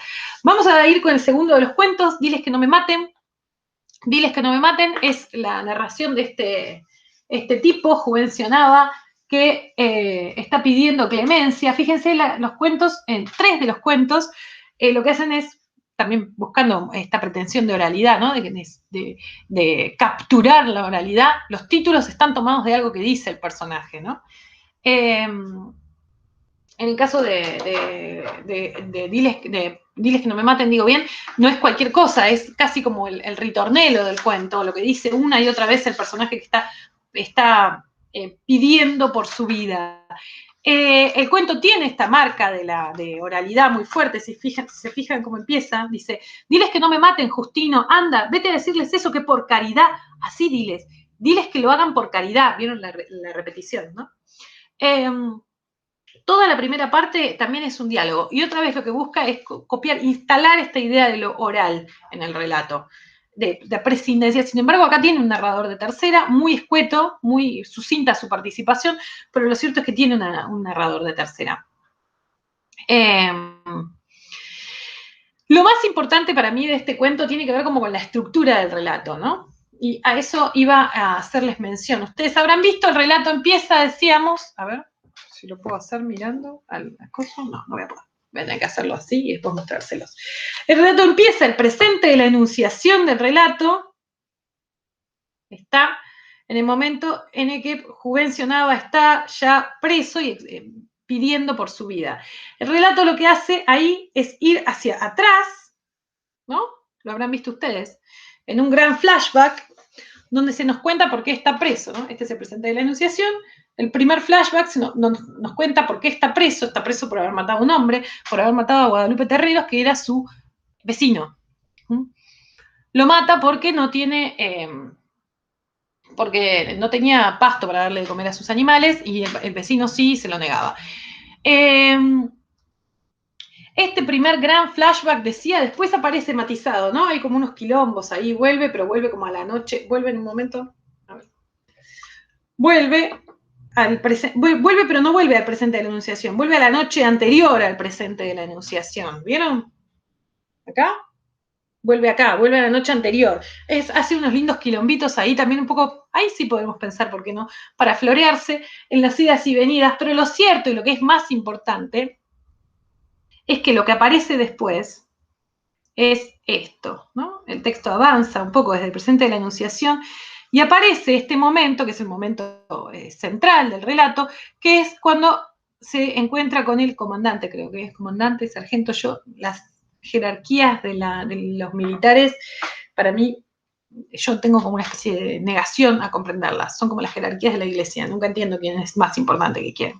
Ya me lo explicaron 3000 veces y sigo sin recordarlo. Creo que hay algo del orden de la negación. Bueno, se encuentra, ¿no? O sea, vuelve el presente de la enunciación, encuentra a este comandante y el comandante vuelve hasta este momento. Ay, no me traba el cuadro. Donde nos explica, nos da la otra versión de los hechos, ¿no es cierto? La otra versión de los hechos es que en realidad ese crimen que él dice, cometí porque, bueno, no me querían dar, mis animales estaban muriendo, yo, pobre viejo, la pasé como el culo, 35 años de mierda, viví y demás. Lo cierto es que nos muestra como la contracara. En realidad el crimen había sido un crimen violentísimo y había sido, y ese que parecía ser un viejito pobrecito, en realidad era un asesino feroz, ¿no? Acá es un buen ejemplo de lo que yo decía de un flashback que tiene un sentido. Si bien el texto usa el recurso del flashback, el flashback está puesto en función de algo, ¿sí? En función, en este caso, de dar cuenta de cómo las historias también dependen del punto de vista de quien las relate, ¿sí? Algo muy propio también de la experiencia literaria, sobre todo a partir de la década del 20. Quería leer con ustedes, para que vieran eso, el fragmento, cuando lo ven, Coronel era. No me sé, nunca me sé nada. Cuando llegan el coronel, aparte me encanta esa escena porque además de mostrarnos la otra cara de los hechos, me gusta cómo está pensada, ¿no? Fíjense que el coronel nunca habla directamente con Juvencio Nava, no se digna, ¿no? Y un poco copiando la jerarquía de los militares, el coronel le habla a su súbdito para que el súbdito le transmita a Juvencio Nava, pero nunca, se da como una especie de triangulación, pero nunca es una comunicación directa, ¿no? Como no merece ni mi palabra este tipo, en definitiva. Mi coronel, aquí está el hombre. Se habían detenido delante del boquete de la puerta, él con el sombrero en la mano por respeto, esperando ver salir a alguien, pero solo salió la voz. ¿Cuál hombre?, preguntaron. ¿Ven? Aparte no aparece, ¿no? Lo único que se escucha es la voz del coronel, el tipo que lo está condenando a muerte, ¿no? El de palo de venado, mi coronel, el que usted nos mandó traer. Pregúntale que si ha vivido alguna vez en Alima, volvió a decir la voz de allá adentro. ¡Ey tú, que si has habitado en Alima!, repitió la pregunta el sargento que estaba frente a él. Sí, dile al coronel que de allá mismo soy y que allí he vivido hasta hace poco. Pregúntale que si conoció a Guadalupe Terreros. Ven que en realidad, o sea, sí lo escucha, pero no se digna hablarle. ¿Qué dices que si conociste a Guadalupe Terreros? ¿A don Lupe? Sí, dile que sí, lo conocí. Ya murió. Entonces, la voz de allá adentro cambió de tono. Ya sé que murió, dijo, y siguió hablando como si platicara con alguien allá, al otro lado de la pared de carrizos. Guadalupe Terreros era mi padre. Cuando crecí y lo busqué, me dijeron que estaba muerto. Es algo difícil crecer sabiendo que la cosa de donde podemos agarrarnos para enraizar está muerta. Con nosotros eso pasó. Luego supe que lo habían matado a machetazos, clavándole después una pica de buey en el estómago. Me contaron que duró más de 2 días perdido y que cuando lo encontraron tirado en un arroyo todavía estaba agonizando y pidiendo el encargo de que le cuidaran a su familia. Esto, con el tiempo, parece olvidarse. Uno trata de olvidarlo. Lo que no se olvida es llegar a saber que el que hizo aquello está aún vivo, alimentando su alma podrida con la ilusión de la vida eterna. No podría perdonar a este, aunque no lo conozco, por el hecho de que se haya puesto en el lugar donde yo sé que está. Me da ánimos para acabar con él. No puedo perdonarle que siga viviendo. No debería haber nacido nunca. Desde acá, desde fuera, se oyó bien clarito cuando dijo después, ordenó. Llévenselo y amárrenlo un rato para que padezca y luego fusílenlo. Mírame, coronel, pidió él, ya no valgo nada. No tardaré en morirme solito, derrengado de viejo, no me mates. Llévenselo, volvió a decir la voz de adentro. Ya he pagado, coronel, he pagado muchas veces, todo me lo quitaron. Me castigaron de muchos modos. Me he pasado cosas de 40 años escondido como un apestado, siempre con el pálpito de que en cualquier rato me matarían. No merezco morir así, coronel. Déjeme que al menos el Señor me perdone. No me mates. Diles que no me maten. Estaba allí como si lo hubieran golpeado, sacudiendo su sombrero contra la tierra y gritando. Enseguida la voz de allá adentro dijo, amárrenlo y denle algo de beber hasta que se emborrache para que no le duelan los tiros. Ahora, por fin, se había apaciguado. Estaba allí, arrinconado, al pie del horcón. Había venido su hijo Justino, y Justino se había ido y había vuelto, y ahora otra vez venía. Lo echó encima del burro. Lo apretaló bien apretado al aparejo para que no se fuese a caer por el camino. Le metió su cabeza dentro de un costal para que no diera mala impresión, y luego le hizo pelos al burro y se fueron, arrebiatados, deprisa, para llegar a Palo de Venado todavía con tiempo para arreglar el velorio del difunto. Tu nuera y los nietos te extrañarán, iba diciéndole. Te mirarán la cara y creerán que no eres tú. Se les afigurará que te ha comido el coyote cuando te vean con esa cara tan llena de boquetes por tanto tiro de gracia como te dieron. ¿Qué pasó en ese final? En este final pasa algo formidable. Dijimos que una de las técnicas narrativas innovadoras tenía que ver con el rol del lector activo, tenía que ver con la figura de la elipsis, ¿no? Esta enorme preponderancia de la figura de la elipsis. Bueno, acá lo que se elide, lo que el cuento no cuenta es nada más y nada menos que la escena más importante. El cuento nos viene preparando todo el tiempo para la muerte de Justino, ¿sí? Es el tema del cuento, lo van a matar, este tipo está desesperado porque lo van a matar. Y bien, la muerte de Justino no se narra, ¿sí? Se narra el momento en el que lo ordenan y dicen, no, emborráchenlo y denle para que tenga, ¿no es cierto?, los tiros. Y después la siguiente escena, sin que me diga nada, la siguiente escena es el hijo llevándoselo y aparte, ¿no?, con toda esa idea, bueno, la cantidad de tiros de gracia que le dieron en la cara, hablando de la venganza. ¿Se fijan? Esa escena, quizás porque, por ser lo más importante del texto, era también inenarrable, lo cierto es que esa escena en el cuento no aparece, ¿sí? Es la escena para la que nos preparamos durante toda la lectura y sin embargo no aparece. Eso me parece a mí algo formidable. Quería mencionar también un par de cosas, en particular, cómo aparece, dijimos, la idea de la revolución, esta que aparece como un run run en buena parte de los cuentos de Rulfo. Bueno, fíjense acá cómo en la figura del coronel era, ¿no? Del coronel y este uso discrecional de la justicia, bueno, él lo manda a traer y lo fusila, es sin juicio previo y porque se le canta, porque tenía algo, porque no podía soportar que su alma podrida se siguiese alimentando, ¿no?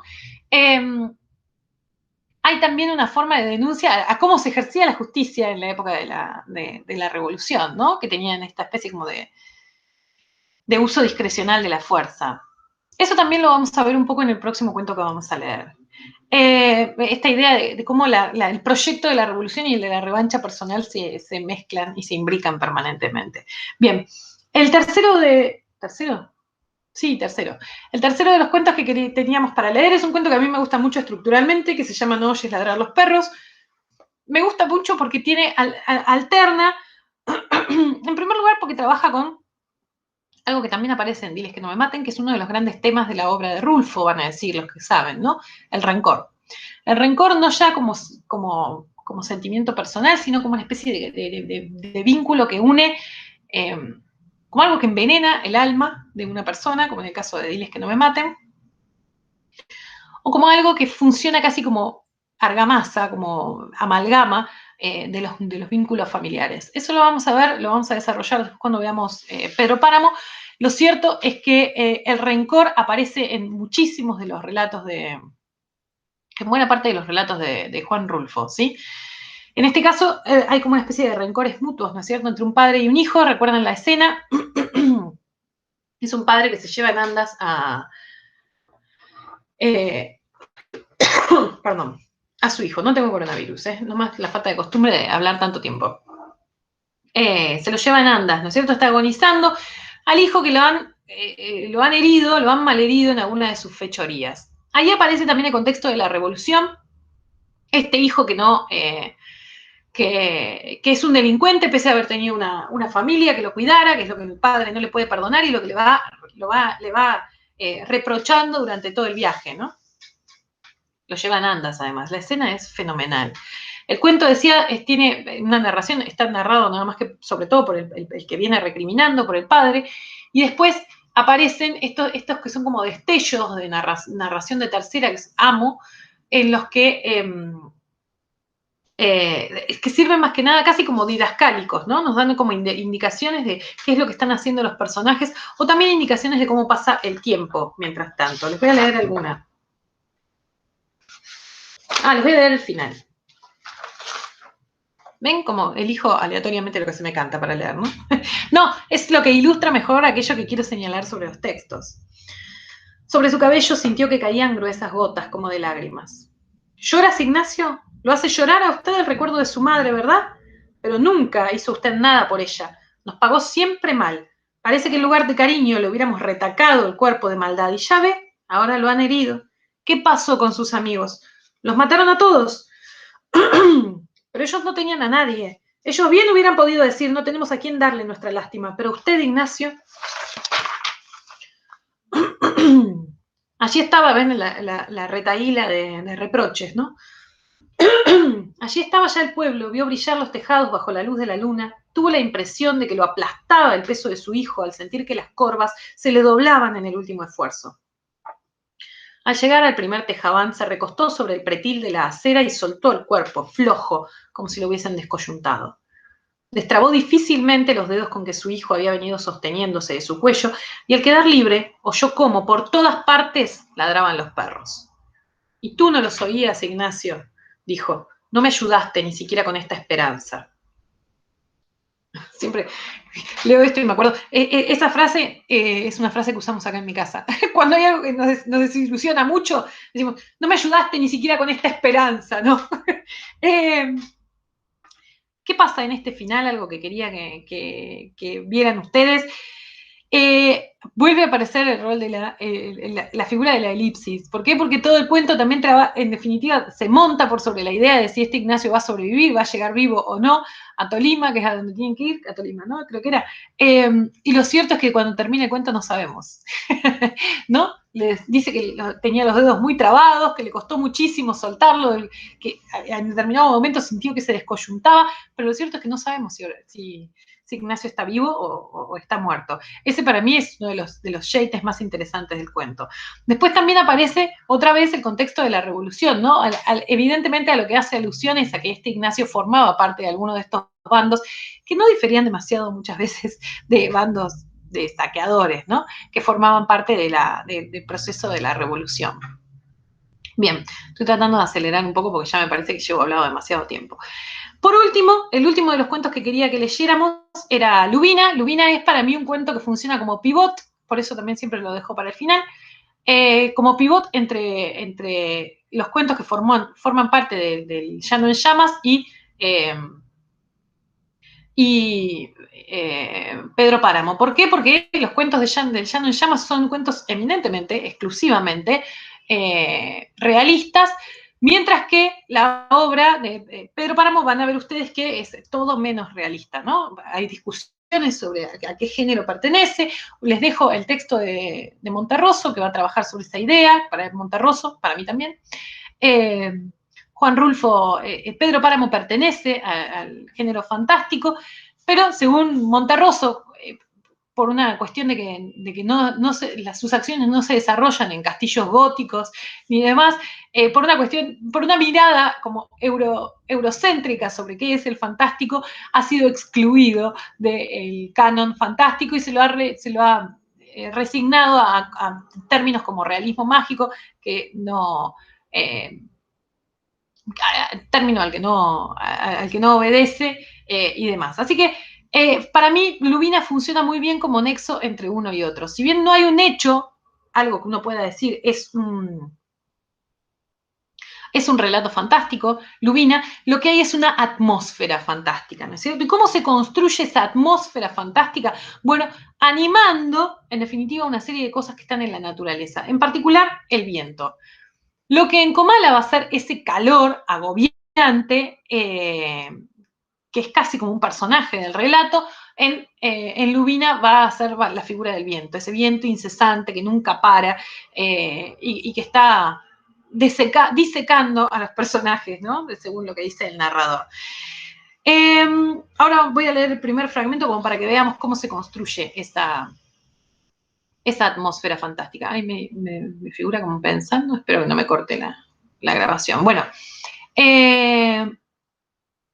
decía, además de lo fantástico y de cómo se produce la vacilación, eso lo vamos a ver más adelante, también me gustaría que ustedes vieran como continuidad y que lo pensaran como una continuidad con Comala a la construcción de ese espacio. Este espacio que se narra en Lubina es un espacio ligeramente distinto del resto de la ruralidad de Jalisco, ¿no? Lubina es este lugar arriba del monte que lo caracteriza este viento infernal. Bueno, un poco muy a la manera de lo que va a ser después en Comala.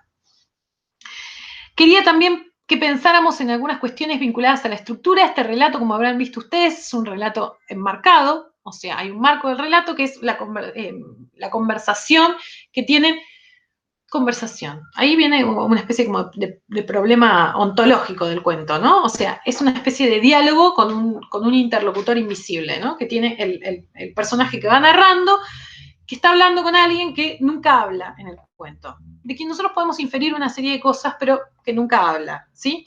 Ese es el marco del relato, y el relato del centro es la descripción de este espacio, este Lubina que iba a decir infernal, pero no, vieron que Comala, él todo el tiempo dice, Comala es el purgatorio, ¿no? Ese espacio donde la gente pareciera que está esperando otra cosa. Bueno, ese es un poco el espacio también de la enunciación de Lubina, pero con el viento, ¿no?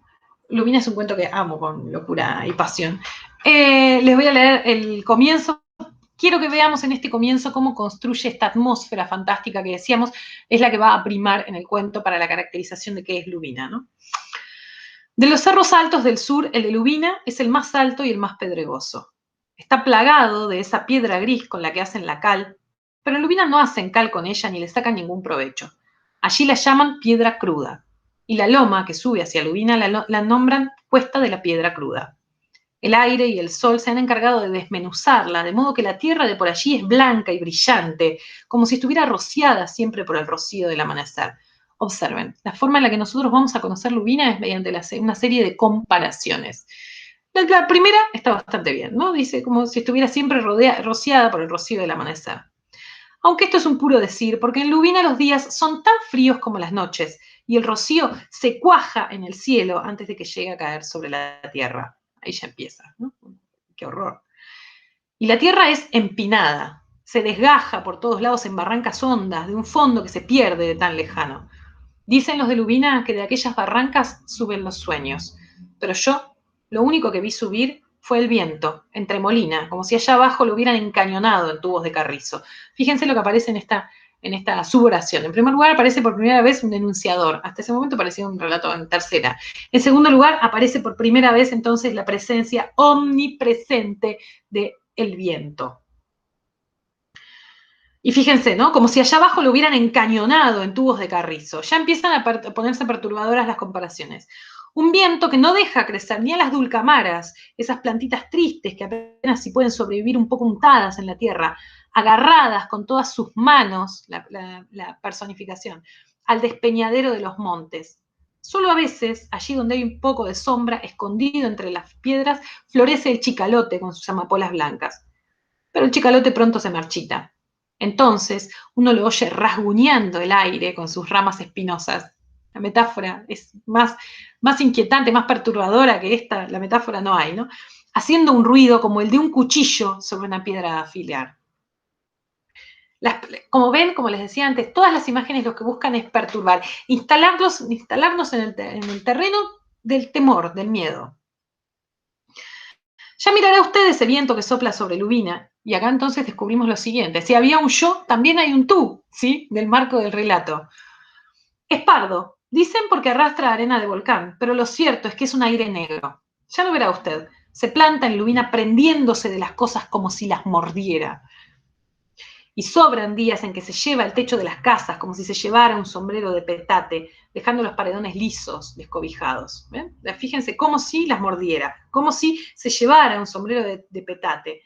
Luego rasca como si tuviera uñas, rasca como si tuviera uñas. Uno lo oye mañana y tarde, hora tras hora, sin descanso, raspando las paredes, arrancando tecatas de tierra, escarbando con su pala picuda por debajo de las puertas, hasta sentirlo bullir dentro de uno, como si se pusiera a remover los goznes de nuestros mismos huesos. Como si se pusiera a remover los goznes de nuestros mismos huesos. Ya lo verá usted. Bien, quería que vieran cómo se construía la atmósfera esta de Lubina, mediante sobre todo el uso del viento, ese viento animado que es de lo más estremecedor, mediante esta profusión de imágenes sensoriales a las que alude. Otra vez, la mayoría de ellas, fíjense, no son visuales, sino auditivas. Y por último, mediante, y acá viene para mí el rey del relato, que por último decía, mediante el uso de la estructura del cuento. Decíamos, el cuento tiene una estructura de relato enmarcado, este narrador que viene contando su historia y que progresivamente con el correr del texto se va poniendo cada vez más en pedo, ¿no? Se va poniendo, está cada vez más borracho. Ese es un recurso muy propio del relato fantástico tradicional, al punto de que tiene un nombre, se llama narrador no confiable. ¿Por qué? Si yo quiero crear un relato fantástico, debo crear, ya lo sabemos por Todorov, ya lo vimos en las clases pasadas, debo crear un narrador no confiable. Sí, perdón, debo crear una vacilación, ¿no es cierto? ¿Y cómo creo esa vacilación?